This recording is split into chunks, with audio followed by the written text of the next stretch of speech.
Okay, let's go over the beast year that Kristin had and why she might be the next great that potentially could surpass Paige. All right, let's go over how she performed this year.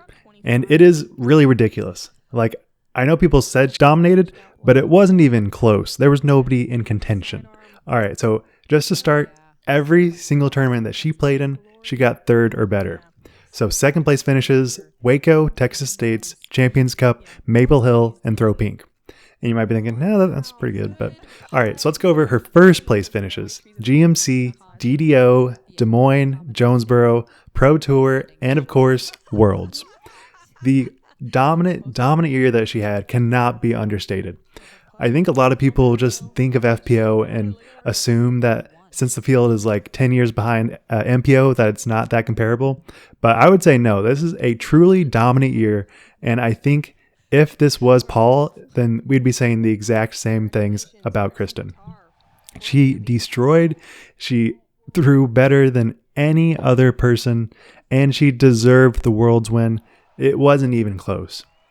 So looking at her game, I think it is pretty clear to say that this exact putt, a 45-foot Circle 2 putt, is her bread and butter. I've seen so many times where she might actually throw a pretty bad drive, pretty bad upshot, but she just clutches up like none other. She makes her straddle putts from Circle 2 so consistently that you just know any other competition will not even be close.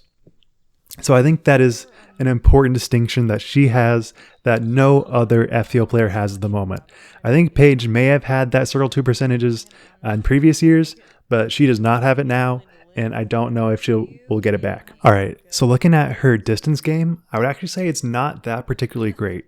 I think it is good, but not nearly elite as I would consider other FPO players. I think Evelina and Elle Hansen in particular definitely have more distance than she does. But one thing that she consistently shows and performs is her forehand accuracy. No matter where it is, anything below 350, she can get it within Circle 1 very, very consistently. And I think that's where she makes up a ton of strokes. And this comebacker putt is such an amazing example of the consistent focus that she has. She just missed a putt, went 45 feet deep on an uphill putt, and jams it in and doesn't even acknowledge it as that important. She's just like, oh yeah, whatever, I make these. And having that elite mindset is something that I believe will get her so far as she continues to grow in the sport. And definitely something to make note of is that she was injured for, honestly, I would say most of this year, I think, based upon some podcast interviews. She definitely was injured during Worlds. She wasn't even sure she was going to make it, but she was like, I value this competition so much that I don't care if I'm injured in the off season. I will do whatever I can now. And because of that, she definitely leaned on her forehands because backhands would have just hurt too much, I think. So she is truly a beast. I do not know how anyone could be this amazing.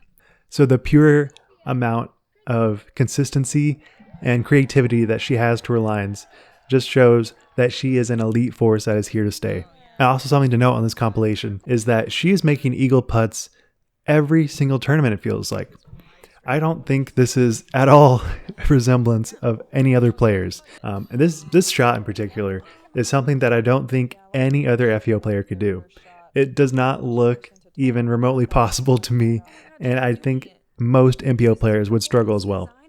Eagles are just something that she gets every couple scorecards, and having those strokes get taken off your game will just ensure that you are not even close to second place. So if she does play even close to what she did this year for 2023, I think it is safe to say that she will get Player of the Year again and get a humongous contract, which she is very well deserving of. And I definitely picked on something the more I watched her putts. It looks so consistent and so pure that it also reminds me of what Paul's putts look like. They look effortless. They look like they're very dialed in. They look like they can only go in the center of the chains. And I think if you have putts that resemble Paul, then you are just destined to be great. The competition is getting better and better. The skill gaps are shrinking. So I think if she were to go top 3 and podium every single finish, then that would just be an astounding result to the 2023 season. But I don't actually foresee that happening. I think there's going to be a lot of people fighting for those top spots, but I think the 2023 season is going to be a lot tougher, and I foresee Kristin not winning nearly as much, but still taking home many championships and definitely a lot of podium finishes. And something very unique about Kristin is just how authentic and genuine she is in interviews. She is not cocky, she just says it like it is and speaks so candidly that it's very refreshing to hear her in interviews speak about her game and the reality of the situation. She never sugarcoats it, she's just very blunt, and it's a really amazing way to hear someone speak that is clearly on top, but acts like they're just as humble as anyone else. I think she also has just a ton of practice in the off season, practice during the season, and she clearly works a lot in the gym. I think her muscle tone is a huge benefit that I don't see a whole lot of other FPO players have. This will generate a ton of power, hopefully in the next coming years, but for right now, she is just too great to fail. Let me know what you guys think about how she will do in 2023. Honestly, I think she's just going to destroy like she did this year. Wild Runs, signing out. Peace. Hannah with a great second place finish.